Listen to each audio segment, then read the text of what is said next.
이념에서 사회 규범으로 성리학이 사람들의 일상생활에 어떠한 영향을 주었으며 성리학이 확산되면서 사람들의 일상생활이 어떻게 바뀌게 되었는지 같이 한번 살펴보도록 하겠습니다. 자, 거기 첫 번째 빈칸에 들어갈 말 무엇이냐면요, 주자, 가래라고 하는 것이 첫 번째 빈칸에 들어갈 말 주자, 가래입니다. 자, 원래 책 제목은 뭐였냐면은 가래였어. 그런데 이 책을 누가 썼기 때문에 주자, 주시가 썼기 때문에 후대 사람들이 주자, 가래라고 부르게 돼요. 자, 가래라고 하는 책에는 어떠한 내용이 들어가 있느냐? 말 그대로 하자면 집에서 지켜야 될 예절이라는 뜻이거든요. 자, 거기 밑에 선생님이 설명을 써놨죠, 그죠? 주시가 관혼상제의 의례를 정한 책이다라고 되어 있어, 그지? 자, 관혼상제란 무엇이냐? 사람이라면 누구나 인생에 한 번쯤 거쳐야 되는 통과 의례 4가지예요. 관, 머리에 관을 쓰는 거야. 뭐겠니?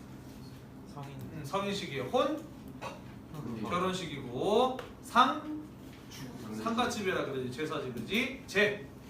제사, 그죠? 성인식, 혼, 결혼식, 장례식, 제사 이렇게 4가지를 가지고 관혼상제라고 이야기를 한다. 따라서 주자가래는 어떤 책의 내용이냐면은 관혼상제를 할 때 어떤 방식으로 하는 것이 성리학적으로 옳은가에 대해서 주자가 정한 책이 바로 주자가래라는 책이라는 것이에요. 자, 성리학에서 주자라는 사람이 차지하는 위치는 어떤 존재인가요? 비유를 하자면 기독교에서 예수님과도 같은 존재라고 볼 수가 있죠, 그죠? 주자가 이렇게 해야 된다고 책에 썼으니까 당연히 명나라나 조선 사람들, 성리학이 관학인 나라의 사람들 그대로 따랐을까요? 그렇죠, 그대로 실천했다는 소리죠, 그죠? 그게 밑줄 칩시다. 주자 가래에 따라 유교적 관혼상제의 의례를 실천하였다라는 말이에요. 예를 들자면 부모님께서 돌아가셨을 때 3년상을 치르는 것, 이런 것들도 전부 다 주자 가래에서 그렇게 해야 된다라고 했기 때문에 그렇게 한 것이다라는 거죠. 그 외에 가묘나 사당을 설치한 것이라든지 문묘를 설치한 것, 이런 것들 전부 다 주자 가래를 따른 것이다라고 되어 있어요. 자, 가묘와 사당은 무엇이냐? 여러분들 제사상에 보면은 차례 지낼 때 이렇게 생긴 나무판으로 된 거 서 있는 거 본 적 있지, 그지? 본 적 있나요? 제사 안 지내서 모르니? 문 열고 닫는 거 있잖아요, 그렇지? 거기다가 종이 뭐 블라블라 써가지고 이제 큰아버지께서 써가지고 붙이잖아요, 그렇지? 그죠? 여기에는 제사 지내는 돌아가신 분의 이름과 생년월일, 간단한 신상 명세가 써 있어요. 그래서 요거 뭐라고 부르냐면은 지방이라고 부르고, 요거 자체가 조상님을 의미하는 것이에요, 그렇지? 제사상에 요거 안 올라가는 경우는 어떤 경우냐? 돌아가신 분의 사진을 놓으면은 그거의 사진 자체가 조상님을 의미하니까 지방 굳이 안 놓죠.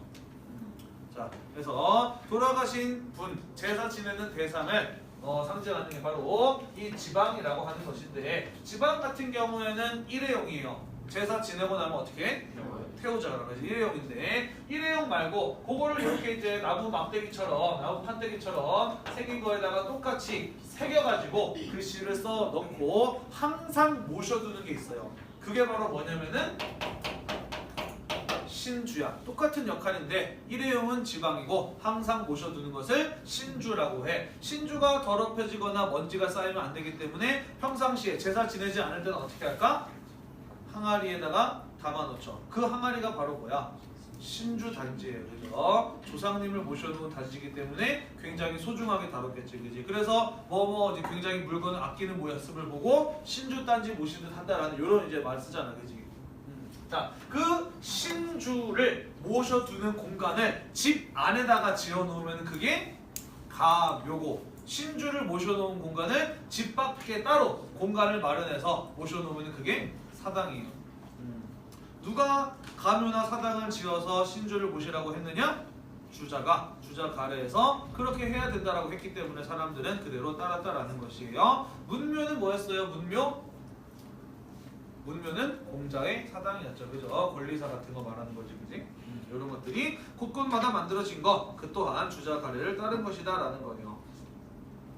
자, 두 번째, 조선 중기 이후 성리학적 생활 규범의 확산 부분 같이 한번 보도록 합시다. 자, 거기 선생님이 표를 하나 넣어놨어요, 그죠? 왼쪽에는 뭐라고 써있냐면은 조선 전기라고 써 있고 오른쪽에는 조선 중기 이후라고 되어 있죠. 그죠? 자, 봅시다. 조선으로 넘어오게 되면서 성리학 국가가 탄생하게 되었는데 조선이라는 나라가 세워지면서 거기 고려시대 때 살던 사람들이 이제 나라가 조선으로 바뀌었으니까 우리의 삶은 성리학적으로 바뀌어야 되겠어 라고 하면서 하루아침에 삶의 방식, 라이프 스타일을 딱 바꿨을까?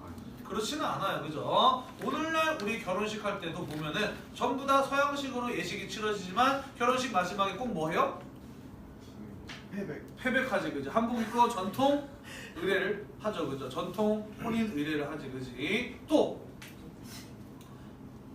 장례식장 가보면은 사람들이 까만색 양복을 입고 있기는 하지만 실제로 거기 가서 사람들이 이제 문상하는 거 보면 어때? 전부 다 향 피우고 절하고 하잖아. 그지? 아직까지도 우리나라는 유교적인 관혼상제 의례가 남아 있어요. 그죠? 이렇듯이 사람의 삶의 방식, 사람들의 라이프 스타일이라고 하는 것은 하루아침에 바뀌지 않는다고. 따라서 조선 전기까지만 하더라도 원래부터 우리나라 사람들이 해오던 전통이 그대로 남아있었다는 거야. 조선으로 넘어오면서 성리학 국가로 바뀌었지만은 조선 전기까지만 하더라도 그 전까지 사람들이 살아오던 삶의 방식이 그대로 남아있었다라는 거예요. 자, 그런데 조선 중기 이후로 가게 되면서 어떠한 변화가 일어나게 되느냐. 일단은 조선에서 계속해서 성리학적 의례를 따라야 된다라고 강조를 해왔고요. 특히 16세기 이후에 나중에 자세하게 이야기를 할 텐데 사림이라고 하는 정치 세력이 성장을 합니다. 나중에 자세하게 이야기를 할 거예요. 이 사림이라고 하는 사람들은 어떤 사람들이었냐면은 성리학을 철저하게 따를 것을 주장하는 사람들이었어. 그래서 왜 아직도 우리는 이런 전통적인 모습을 유지하고 있느냐? 성리학적인 방식으로 삶의 방식을 바꾸어야 된다라고 대단히 강조했던 사람들이었기 때문에 16세기 이후에 조선 중기 이후로 가게 되면서 사람들의 생활 방식이 성리학적인 방식으로 바뀌게 되었다라는 것이에요. 이해되니? 성리학적인 방식으로 의례가 생활 규범이, 라이프 스타일이 바뀌게 되었다라는 것이에요. 자, 여기서 중요한 건 뭐냐면은 성리학적이라고 하는 것이 뭘 말하는 것이겠느냐라는 거예요. 성리학에서 특히나 강조한 거 어떤 것들이 있었지? 김시현 어떤 것들이 있었지? 성리학에서 특별하게 강조했던 거. 그렇죠. 바로 상하의 위계 질서예요. 성리학을 특히 강조했던 거 바로 상하의 위계 질서를 강조했다고. 그지? 또 이 위계 질서 측면에서 보았을 때 남과 여를 놓고 보면은 무엇이 위고 무엇이 아래입니까? 그렇죠. 유교는 남성 중심적인 사상이기 때문에 남자를 위로 보고 여자를 아래로 봤어요. 그죠? 그래서 남녀의 위아래의 질서를 엄격하게 지켜야 된다라는 거. 네 글자로 뭐라고 표현하죠? 남존여비라고 이야기를 하지. 그지? 자, 그래서 16세기 중기 이후에 생활 규범, 라이프 스타일을 보면은 이런 것들을 대단히 강조하는 방식으로 바뀌게 되었다라는 것이에요. 이해되나요? 자, 그러면 원래 우리나라의 전통은 어떠했는지를 살펴보고 성리학의 영향을 받아서 그게 어떻게 바뀌게 되었는지 하나씩 살펴보도록 합시다. 자, 왼쪽에 제사 볼게요. 원래 우리나라에선 제사 어떻게 지냈느냐? 남녀, 아들, 딸 구분 없이 돌아가면서 부모님의 제사를 지냈어. 사실 이게 어떻게 보면 당연한 거예요. 왜? 제사상 보면 어때? 평소에 밥 먹는 것처럼 제사상 차리더니? 아니, 어떻게 차리니? 앞다리가 부러지게 차리지. 그지? 따라서 제사는 비용이 되게 많이 들어가는 거기 때문에 자식 한 명한테 몰빵을 시키는 거? 옳지 않아요. 그죠? 그렇기 때문에 조선 전기, 그러니까 성리학적인 질서가 자리 잡기 전까지만 하더라도 자식들이 돌아가면서 부모님의 제사를 지냈단 말이죠. 자, 그런데 자식들이 돌아가면서 부모의 제사를 지낸다? 성리학적 위계 질서에 맞아야 맞지 않아요? 맞지 않아요. 그죠? 성리학적 위계 질서를 강조하면 제사는 누구만 지내야 돼? 남자. 그죠? 남자가 지내야 되고 남자 중에서도 첫째 아들이 지내죠. 그죠? 비추십시다. 그래서 조선 중기 이후로 가게 되면서 비로소 오늘날처럼 장자가 부모님의 제사를 지내는 장자 중심의 부모 제사의 방식으로 바뀌게 되었다라는 것이죠. 자, 그러면서 이제 우리 명절 되면 어디로 가요? 전부 다? 큰 집, 장남의 집으로 가자는 거지. 그런 어떤 제사의 방식으로 바뀌게 되었다라는 것이에요. 사실 선생님은 이게 조금 별로라고 생각을 해. 오늘날의 현실에 잘 맞지 않다고 생각을 해요. 안 그런가요? 우리나라 전통이라고 이야기하지만 사실 우리나라 5,000년 역사를 통틀어 봤을 때 남자만 제사를 지내고 그 중에서도 장자가 제사를 주관해야 된다라고 하는 것은 5,000년 쪽에서도 기껏해야 한 500년 정도밖에 되지 않은 전통이라고. 그래서 우리 집은 성리학자 전통을 따르기 싫다. 원래 우리나라의 전통을 따르고 싶다라고 한다면 남녀 구분 없이 모두 돌아가면 제사 지내도 되고 여자들도 가서 제사에 동참해도 저는 상관없는 문제라고 생각을 해요. 어찌 보면 오늘날의 가치관에 따르자면 그렇게 제사를 지내는 게 훨씬 더 합리적인 방법 아닐까? 옳은 방법 아닐까? 그죠? 선생님도 그래서 아이들이 크면은 다들 제사상에 가서 향도 피우고 절도 하고 하게 하려고 해요.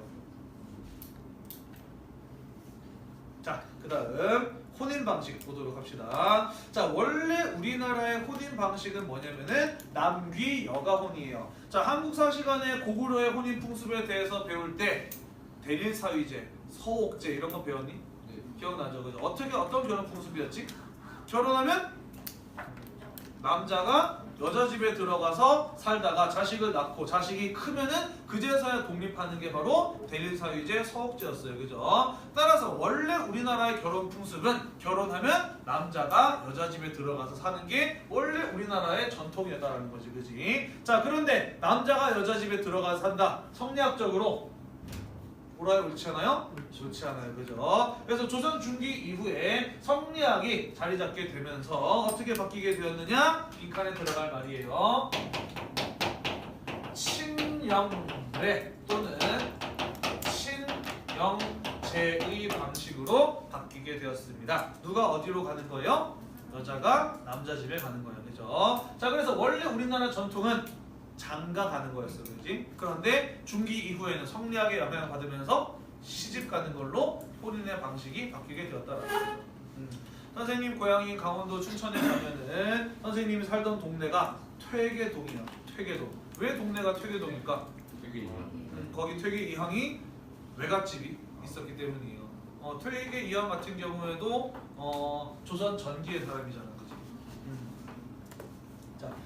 그래서 퇴계 이황이 어렸을 때 춘천에서 살면서 있었던 일들에 대한 여러 가지 전설, 설화 그런 것들이 춘천 지역에 남아 있어요. 퇴계 이황은 어린 시절을 외갓집에서 보냈던 거지. 남기 여가혼의 방식을 따랐던 것이죠.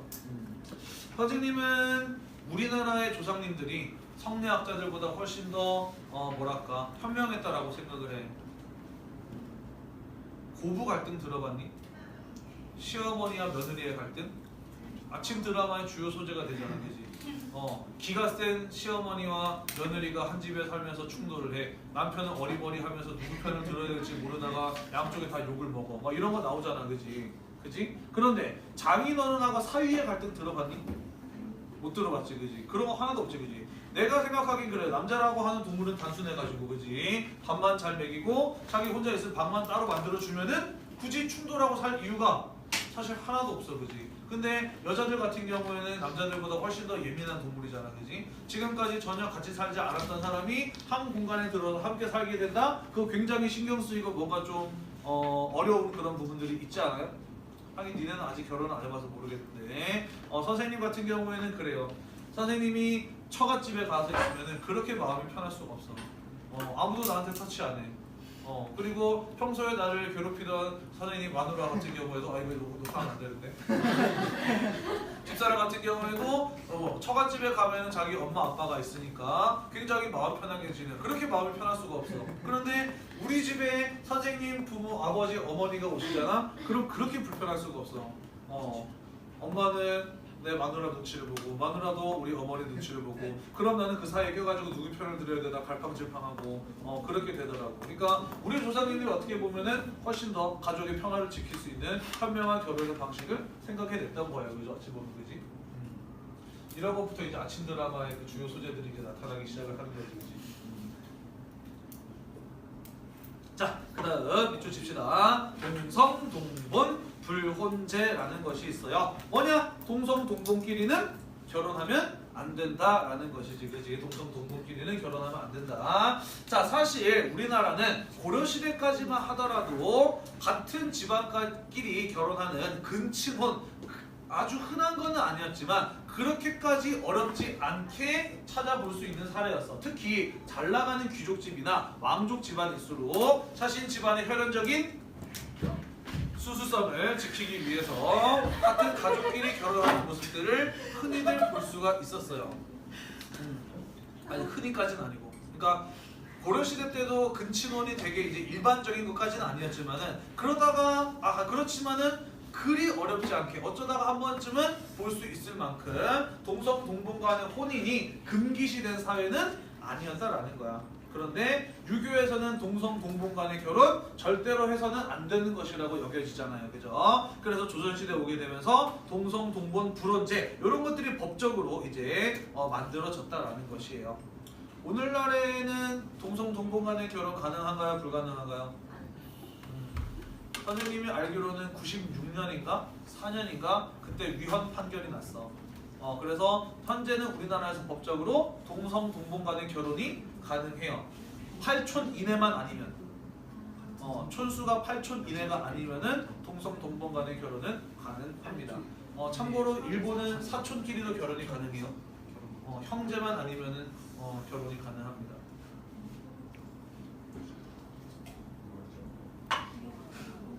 다음, 자, 재산 상속으로 가보도록 합시다. 재산 상속. 자, 재산 상속은 무엇과 깊은 관련이 있느냐? 바로 제사와 깊은 관련이 있죠. 왜? 아까 선생님 제사 지낼 때 뭐가 필요하다 그랬니? 제사상 형다리가 부러지게 차리기 때문에 뭐가 필요하다 그랬어?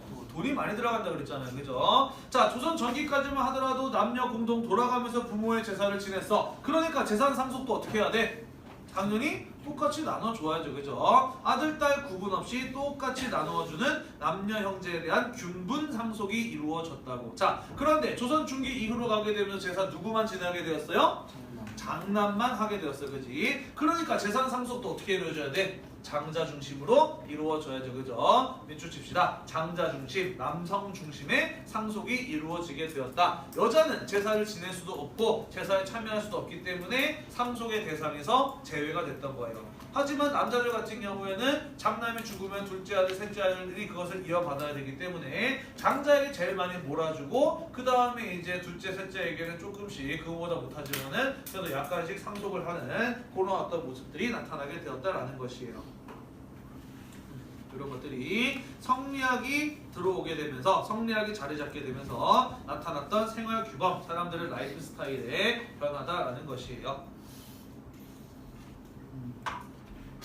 그래요. 다른 반에서도 왜 우리 반에서는 안 찍어요?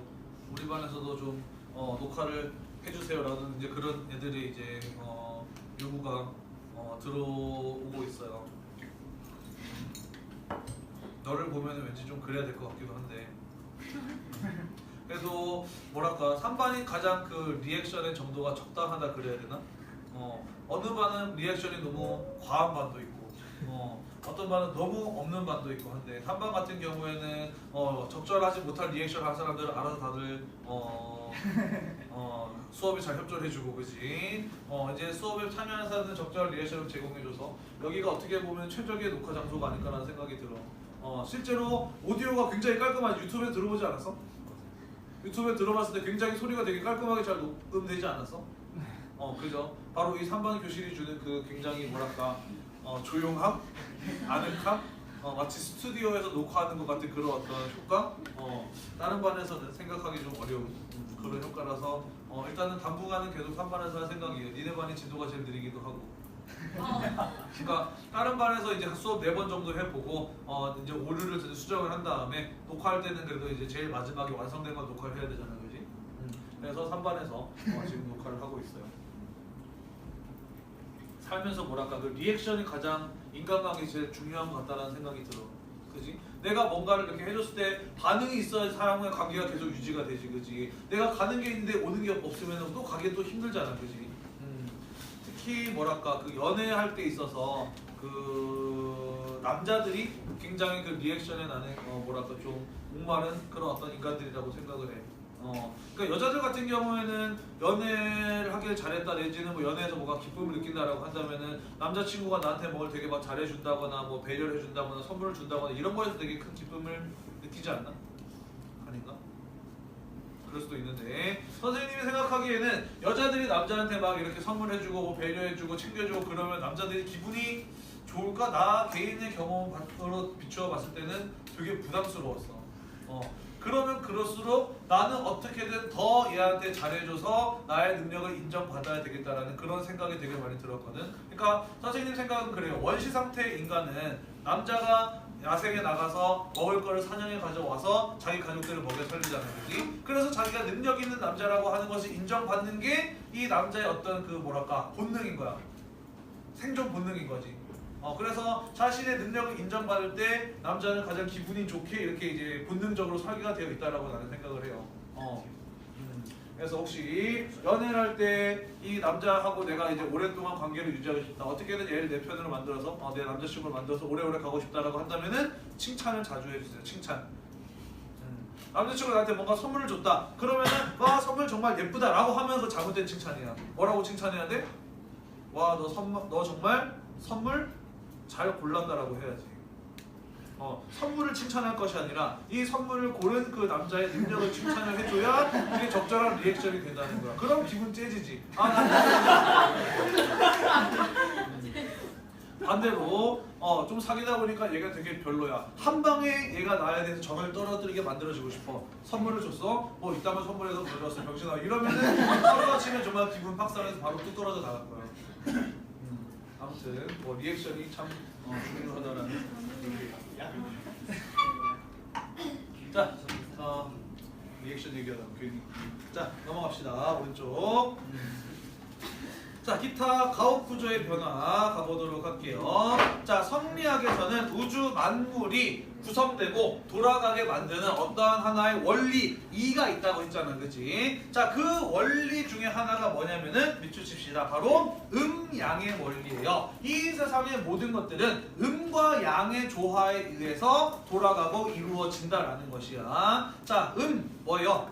한자로 음은 그림자지, 그치? 양은 빛이죠, 그죠? 빛과 어둠이야, 그지? 이 세상에는 빛이 있으면 어둠이 있어. 플러스 극이 있으면 마이너스 극이 있어, 그지? N극이 있으면 S극이 있고요, 그죠? 남자가 있으면 여자가 있어요, 그죠? 이런 식으로 이 세상의 모든 것들은 음과 양으로 나누어져 있고 그 음과 양의 조화에 따라서 이루어진다라는 것이 바로 음양의 원리라는 것이에요. 자, 이 음양의 원리를 기호로 표현한 게 뭘까? 여러분은 지금 다 보고 있어요. 볼 수 있어요. 음양의 원리를 기호로 표현한 게 뭘까?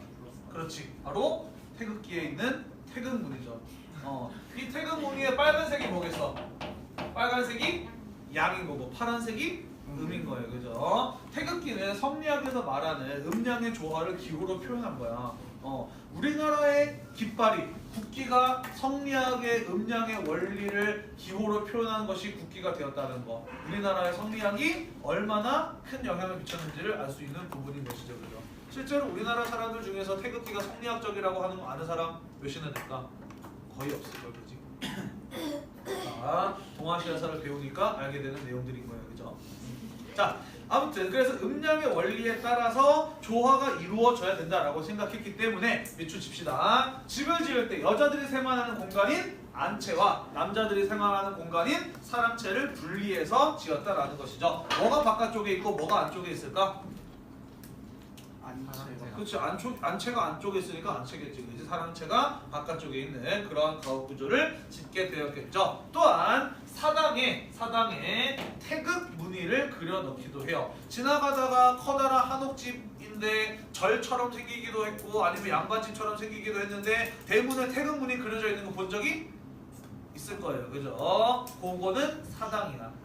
그거는 조상에 대해서 제사를 지내는 공간이라는 의미인 거예요.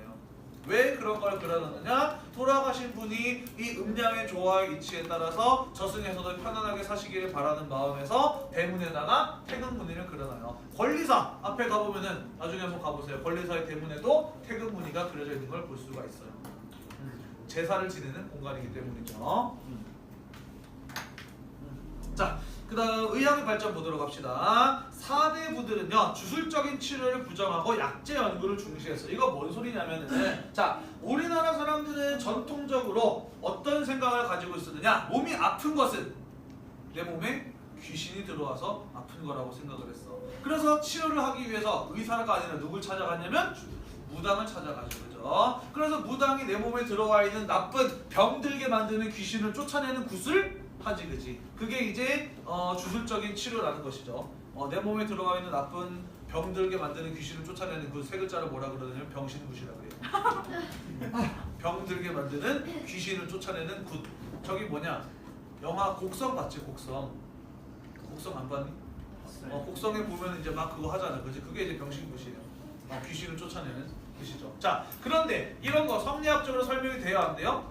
안 돼요. 그죠? 그래서 양반 사대부들은 요거 미신이라고 봤다라는 거야. 그래서 주술적인 치료를 부정해요. 그래서 조선 전까지만 하더라도 이 무당들의 사회적 지위가 그렇게 낮지 않았어. 근데 조선시대 가게 되면서 거의 이제 노비급, 천민급으로 그 지위가 떨어지게 되죠.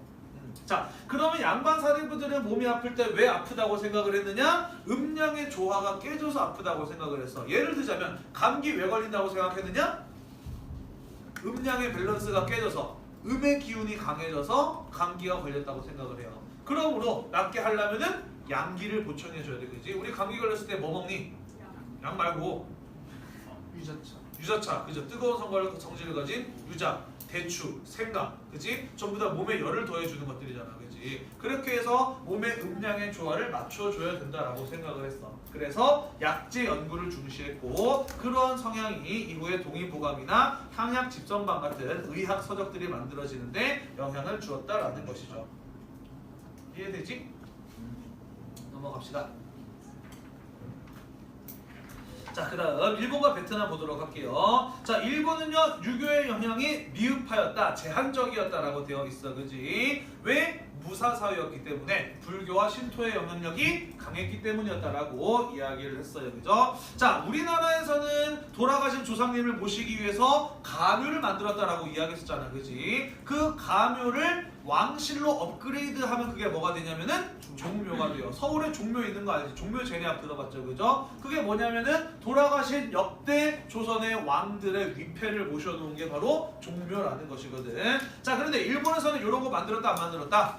안 만들었다라는 거예요. 그죠? 그러면 어떻게 조상들을 모셨느냐? 밑줄 칩시다. 천안 가문에서는 신궁이라고 하는 것을 만들어. 그래서 신토의 방식으로 조상신들을 모신 거예요. 일반 무사 가문에서는요, 밑줄 칩시다. 위패를 모신 사찰을 만들어요. 어떤 방식으로? 불교식으로 돌아가신 분들을 모시는 그런 방식을 취한 것이죠. 자, 그 다음 에도막국 시기에 그 다음 빈칸에 들어갈 말 무엇이냐면요, 유시마 성당이라는 거예요. 자, 성당이라고 해서 이걸 처치로 생각하시면 안 되고요.